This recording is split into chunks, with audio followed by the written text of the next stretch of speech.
अस्सलाम वालेकुम। आज मैं मौजूद हूँ बद्दीन शहर में। कराची को छोड़ के आए हैं तो मेरे साथ है हमारे मोहतरम उस्ताद गुलाम हुसैन जुनेजो साहब। तो हम जब डिपार्टमेंट ऑफ एंटीक्विटीज़ में आए थे तो डिस्ट्रिक्ट बद्दीन सर्वे किया तो पहले हमारी मुलाकात सर गुलाम हुसैन से हुई। तो यहाँ की जो आसार कदीमा थी, एक एक गली, एक एक शहर, एक एक गांव सर ने घुमाया। यहाँ पे बहुत सारे मकबरे मिले, दड़ो थे, जैसे आप मोहनजो दड़ो, जैसे कई यहाँ पे दफन है। तो माला माल है बद्दीन। और सर से आज तकरीबन 14 साल के बाद मुलाकात हो रही है तो मैंने सोचा कि क्यों ना आप लोगों से सर की कुछ नाले ली जाए और आपस में जो हमारी कचहरी हुई उसको एक यादगार बनाए। तो आज सर से फिर कंटिन्यू करते हैं। सर कैसा रहा? आपने तो बहुत कुछ हमें 2010 में दिखाया, तो अभी आप इतने 14 साल में क्या बचा यहाँ पे? आपके लिए तो कुछ नहीं बचा है, जो था वो मैंने आपको दिखा दिया। सही। बाकी और कुछ बहुत सारी चीज़ें हैं सही जो मदफून है उनके बारे में किसी ने सोचा नहीं है, किसी ने पूछा नहीं है, तो वैसे जो है भस्म हो गई है। बाकी जो कुछ स्ट्रक्चर बचा वो आपको लोगों को दिखाया हमने। तो हमने जो है वो आपको हर लोकेशन जो दरगाह बद्दीन की जो साइट्स थी वो आपको मैंने दिखाई थी। यानी ये कहें कि यहाँ पे एक्सिबिशन नहीं हो पाई? एक्सिबिशन नहीं हो पाई। एक दो चीज़ें तो जगह पे हुई हैं अभी। अच्छा। इतनी मीडिया के बाद जो है ये जहाँ आपको दड़ो आई वो मला था इसका हमने हैदराबाद में जो है सिंध एंडोमेंट फंड वाले उन्होंने कुछ करवाया है। वो अली भाव उनके हमारे साथ था, वो गुजरात की साइड वाली उन्होंने पूरी वो लोकेशन ली हुई है, मगर वो पूरा सारा काम का नहीं हुआ क्योंकि ये जो हमारी जो बद्दीन की जो लोकेशन है वो तारीख के हवाले से जो डेल्टा है, सही पुरानी डेल्टा है आंकड़ों और बरैन की। यहाँ जो पूरे जो इलाका है वो इसमें बंदरगाहें और सरसब शादाब इलाके और पूरी जो है जो राह आती है यहाँ से गुजरगाहें जो होती थी वो सारा इधर से आमदरफत का वसीला जो सारा ये सारा डिपेंड जो है सिंध का लाड़ के इस पट्टी पे करता था। वो जो जाती वाली और चूड़ वाली जो इलाका है ये सारा मिलके, जैसे कि बाद में जो केटी बंदर बना, शाह बंदर बना, ये भी उसकी जो एक कड़ी है। सही। ठीक है ना। जैसे जो हाकड़ो आता था वो भी जाके समुद्र में गिरता था, पुराण आती थी वो भी इधर से, जिठो ढोरो है, तो बहुत सारे लोकेशन से मुझे अभी तो याद नहीं है, मगर ये पूरी जो है ये जाल बिछाया हुआ है।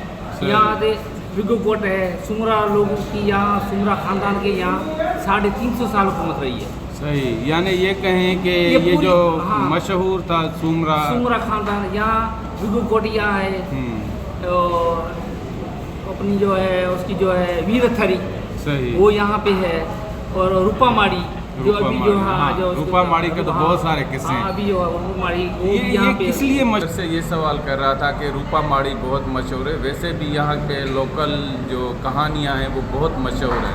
सस्सी पुन्नू, हीर रांझा तो वहाँ का था, लेकिन यहाँ पे सर के रूपामाड़ी का हम पूछ रहे हैं असल में क्या है ये बद्दीन के करीब जो ये रूपामाड़ी है? नहीं वो जो तो आप लोग जो बात कर रहे हैं रूपामाड़ी के बारे में जो बात कर रहे हैं ऐसी कोई लिखी छुपी बात नहीं है।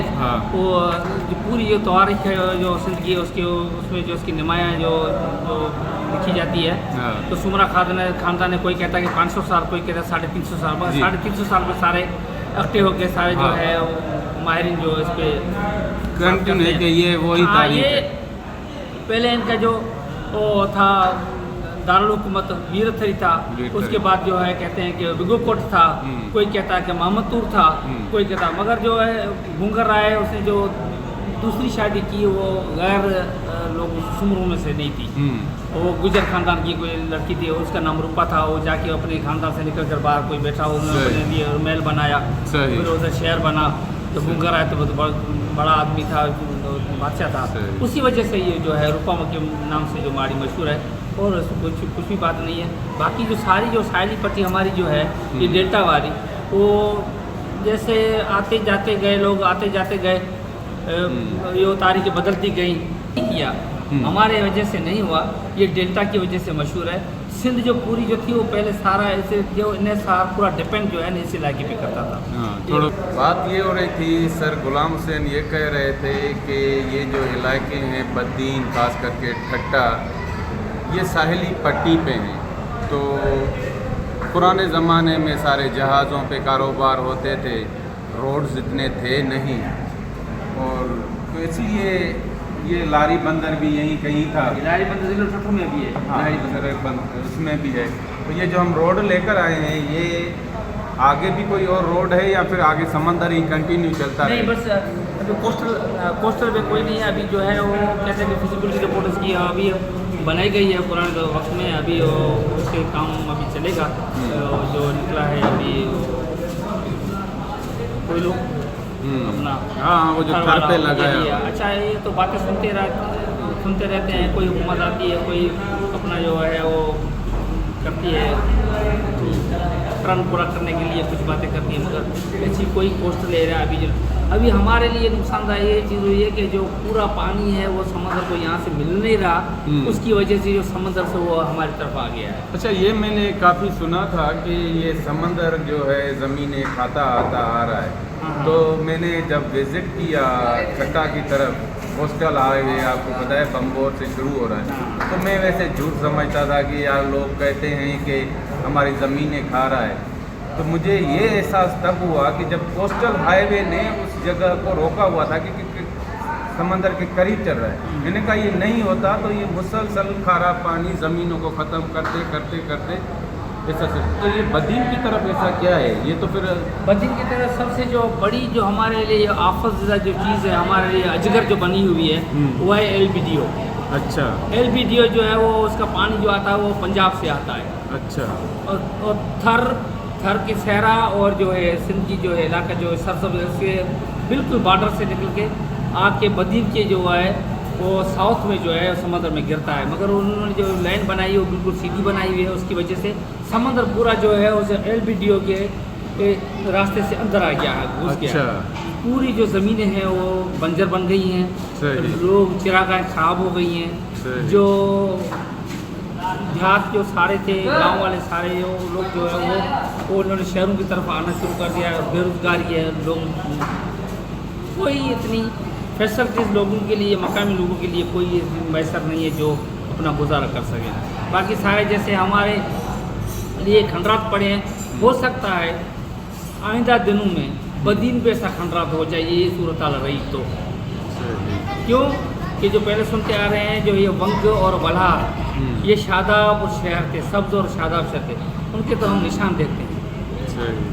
कहीं कहीं उसके ठिकर बेहतर जो है वो देखते हैं। सिद्धू सागर का दड़ा, सिद्धू सागर जो शहर था वो बहुत बड़ा सिटी था, जिस कहते हैं कि वो भी इस ज़माने में बड़ा शहर था, मगर वो भी जो है ना अभी आसार बने। और यहाँ पे कोई फैसिलिटीज़ भी नहीं है कि टूरिज़्म के लिए लोग आएँ करें, इतना इसमें कोई अच्छी जगह हैं जिस पे लोग जा सकें? मेरे ख्याल में सारी नॉर्मल ही है।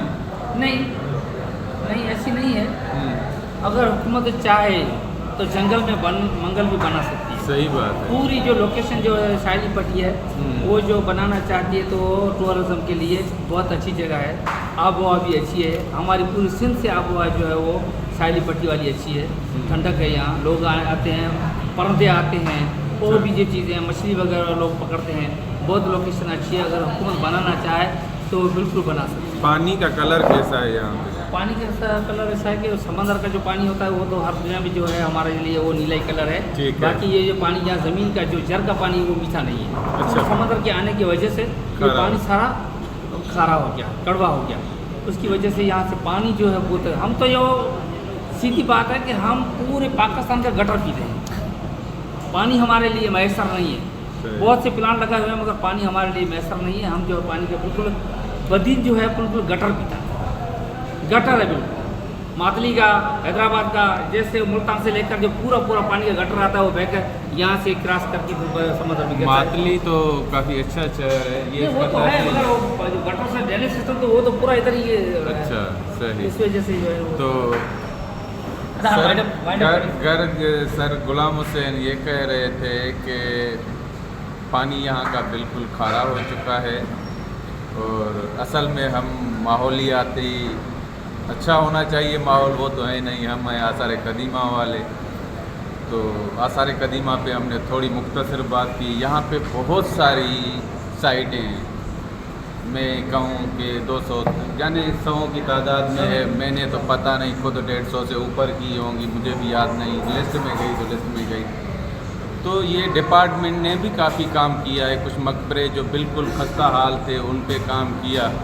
एक आधी एक्सकेवेशन जैसे कह रहा है, मैंने यहाँ पे नहीं की एक्सकेवेशन। इंशाल्लाह कि सर गुलाम हुसैन से कोई अच्छी दड़ा पूछ के उस पर लगाएंगे ट्रेंच। तो यहाँ पे भी ऐसा काम हो चुका है और बहुत सारी चीज़ें हैं। टट्टा बदीन अभी थोड़े पसमानदा इलाकों में आ जाते हैं, वैसे ये बहुत ही शहर जो हैं सिंध के अच्छे हैं। मोहतरम नवाज़िश साहब से भी थोड़े हाल हवाल लेते हैं यहाँ के। नवाज़िश भाई, आपने भी दिन जो है सर्वे किया, आपने कैसे पाया यहाँ पे? बदीन अगर हम हेरिटेज और आर्कियोलॉजी आसार कदीमा के हवाले से अगर हम उसको देखते हैं तो बहुत रिच डिस्ट्रिक्ट है सिंध। सही। यहाँ पर बहुत सारी आर्कियोलॉजिकल हेरिटेज साइट्स हैं, यहाँ पर माउंट्स बहुत ज़्यादा हैं, यहाँ पर स्ट्रक्चर्स भी बहुत ज़्यादा हैं। ये जो हमारे अभी दोस्त साइंस गुलाम हुसैन जो साहब बैठे थे, ये बेसिकली प्राइमरी टीचर है और इस दोस्त की वजह से ही हमने बदीन को देखा भी है, परखा भी है, जांचा भी है और अच्छी तरह से इस दोस्त ने हमें बदीन घुमाया भी है। बदीन के मैंने पूरी सिंध तकरीबन घूमी है, पर बदीन के जो लोग हैं वो माशाल्लाह बेहतरीन हैं। ज़बरदस्त। या फिर हम सिर्फ मास्टर गुलाम हुसैन नहीं, वो कहते हैं ना कि देखिए तकरीबन जितने भी लोग हमसे मिले हैं सही बात, वो अच्छे ही मिले। ऐसा नहीं है कि एक दोस्त मिला नहीं, यहाँ पर बहुत से दोस्तों से मुलाकात हुई है, सारे के सारे माशाल्लाह अच्छे हैं। यहाँ का एटमॉस्फेयर माहौल जो है वो बहुत अच्छा है, न ज़्यादा गर्मी होती है न ज़्यादा सर्दी होती है। गर्मियों में ज़्यादा गर्मी नहीं होती और सर्दियों में ज़्यादा सर्दी भी यहाँ पर सही। यहाँ पर बहुत सारे हिस्टोरिकल मॉन्यूमेंट्स हैं। यहाँ पर ये जैसा कि साईं ने बताया कि ये डेटा बेल्ट है, तो इस हवाले से यहाँ पर बहुत सी हिस्टोरिकल साइट्स हैं। मुझे भी नाम वाले याद नहीं है कि क्या क्या है यहाँ पर।